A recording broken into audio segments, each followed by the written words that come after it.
Greeting, folks. It is Friday, March the 12th, 2021. Uh, it's hard to believe that it has been 1 year. When we all started this right around March the 15th, 16th, I would, I could not possibly, and I know probably you either, imagine that one whole year later, we would still be dealing with this COVID 19 pandemic. I can remember talking to folks on our vaccine task force at Care South and even at my church. I serve on a vaccine task force there and thinking, well, we'll probably be over the worst of this in August. And boy, were we wrong with that. But nonetheless, here we are. And it's really been quite an amazing journey. I visited a couple of our vaccine clinics this week. I went to Chesterfield and McCall, and I have to say, I am really just blown away by how awesome y'all are and what an incredible job you're like a well-oiled machine, and yeah, it can be chaotic. You are running in each of those clinics, and remember, we're doing clinics, events, let's call them, in 5 different locations. Let me make sure I get this straight. Our Marlborough County one is in McCall. Our Darlington County one is in Hartsville. Lee County, of course, is Bishopville. Chesterfield County is in Chesterfield. And Dillon County is in Latta. Now, we've had some problems in Latta. First off, in our own part of that building, which is in an old school, we had to evacuate for one day when the sewage backed up because of all the flooding. And we had been doing vaccinations down in another part of the school, the gymnasium. And frankly, after the flooding and everything, that just we couldn't sustain the work there. There were too many problems and so forth. So we've moved for the foreseeable future down to where we moved on that emergency basis, the Latta Recreation Center. And it's going to work out pretty good. So throughout all those 5 locations, we hold about 10 clinics a week. You can see the schedule on our webpage. And we run about anywhere from 2 to 300 appointments per clinic, per event.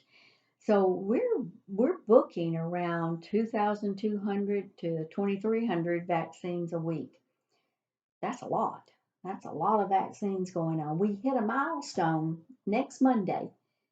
This coming Monday, after the weekend, we will have given 10,000 doses of vaccine. Now that's something. You know, I have the opportunity to participate in a lot of different meetings and so forth that hospitals and other organizations are part of. And we're not far behind some of the hospitals. We are definitely ahead of a lot of the ambulatory places. So you have really done an amazing job, and I know we've got to continue doing that amazing job. The pandemic isn't over. Uh, right now, we're enjoying a little break because things seem to have given us a little bit of a breather. Positive cases have slowed down significantly. Deaths and hospitalizations, the same thing. We have gotten a little breather, but we want to watch out real carefully. We've had breathers before, and then we were hit by a Thanksgiving vacation or a Christmas holiday or something like that. And right now, we're coming up on spring breaks. So, I don't want to be the voice of doom, but I do want to remind everyone that there is still a pandemic out there. Now, on the good news front, though, uh, not only is there still a pandemic out there, but lots of people are getting vaccinated. I just told you what our milestone that we were about to hit was. And CDC this week published some really new and very exciting guidelines.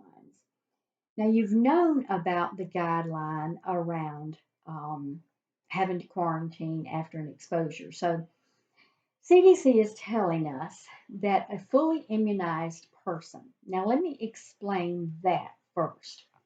There are two ways that you can qualify as a fully immunized person. The first is that you would have had full doses, 2 doses of Pfizer or Moderna, and later on, when that comes out, 1 dose of the Johnson and Johnson, and it's been 2 weeks since you had it. That puts you into the category of being fully immunized. That's one way.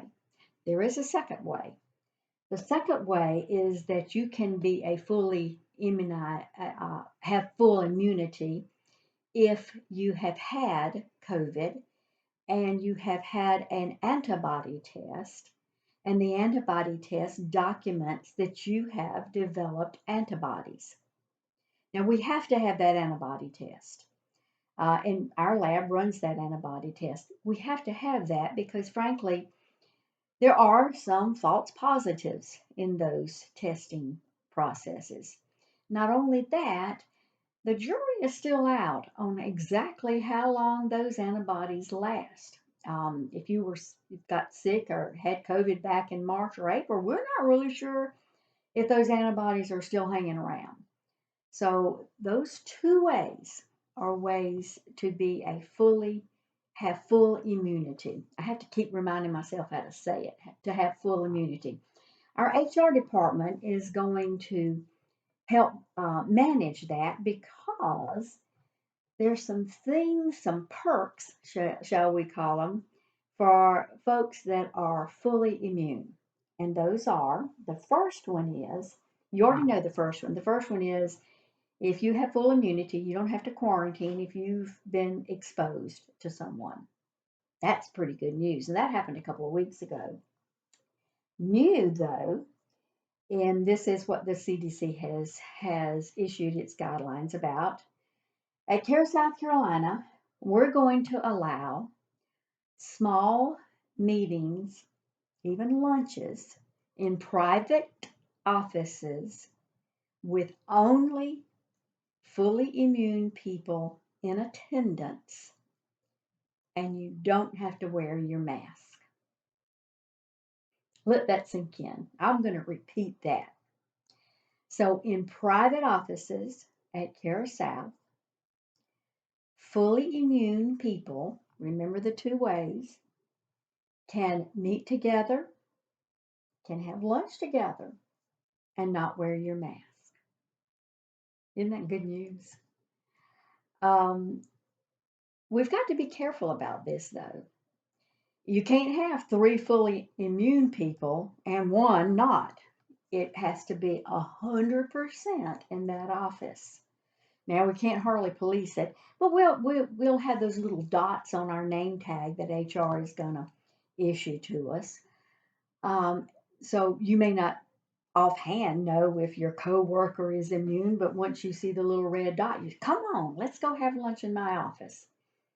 I am really glad that we're finally getting to this point. It gives us a little bit of a breather, a little bit of space.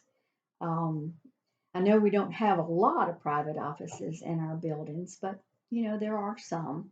So let's enjoy this little bit that we have, but let's don't abuse it. Let's make sure that we are following these guidelines, and that this is um, not just for anybody. It's only for fully immune people who have had either the vaccination or the antibody test that shows antibodies are there. On that same vein, next week our buildings will become open for business, business beyond just patient care. That means quite a bit because there's many a circumstance when we have to have folks like from Best Chance or our managed care organizations or something like that come in and various things need to go on. So we're going to be open for business for that type of activity. My poor little Yorkie has got a terrible cold, and you might be hearing him cough, but he's been to the vet today, so he's on medicine. Don't panic. So when the buildings are open for business other than just patient care, what that really means is anyone coming in is still subject to screening, the temperature and all of that, and they still must at all times wear masks and adhere to our social distancing criteria. Um, so those things are going to become in place and part of our progress toward addressing this pandemic. Some big changes. It's some big changes, but it's really time. It's time that we could get to a point in the pandemic where we have a little bit of a breather, and that we can get to a point where those of us who have really stepped up, who have taken and made the choice to get vaccinated. I'm going to have to pick him up, it looks like. I know he didn't want me to pick him up. I don't know where other people are, but anyway, that we'll be able to address this. You know, I know I know it's been really, really hard on folks. I know that there have been losses, there have been sickness, there have been some very life-changing events. There's also been some good things. You know, we've developed some incredible good partnerships. The schools in Marlboro, Chesterfield, and Lee County, for example, they've chosen us to be their vaccine partner because they have trust and confidence in us. When I went to McCall today to uh, look at their flow and everything, there were patients there from disabilities and special needs because they trust us and they know that we're there as a strong partner with them in dealing with this pandemic. So it has been one of the harder years we've gone through. It's been tough. It's had a lot of up and downs, not to mention financial ups and downs. For the first time in a long time, we had a loss over the calendar year. I know that's not really good news because that affects our annual incentive. That was the first time in a long, long, long time. But we did better than a lot of folks did, and you did better at the same time you implemented an EHR. Oh, mercy. Boy, was that a job. Still is. We're still working on that. So, lots to be grateful for. Lots to be glad that we've survived. Lots to understand, though, we still have some ways to go. We don't know where it's going to lead. We don't know, for instance, how long immunity lasts. We don't know a lot of things. But the one thing we do know is that we at Care South, we care about each other, we care about the communities and the people we serve, and we're going to be there for them. And we're going to be there for each other. And we are going to remain Care South Carolina strong. Y'all have a good weekend. It's going to be a pretty good spring weekend, I think. Don't forget the time changes. I know some of you groan over that, but some of you look forward to this time change. So don't forget the time changes. It's spring ahead. And let's see what next week holds for us. Whatever it is, we'll move forward. Bye bye, y'all.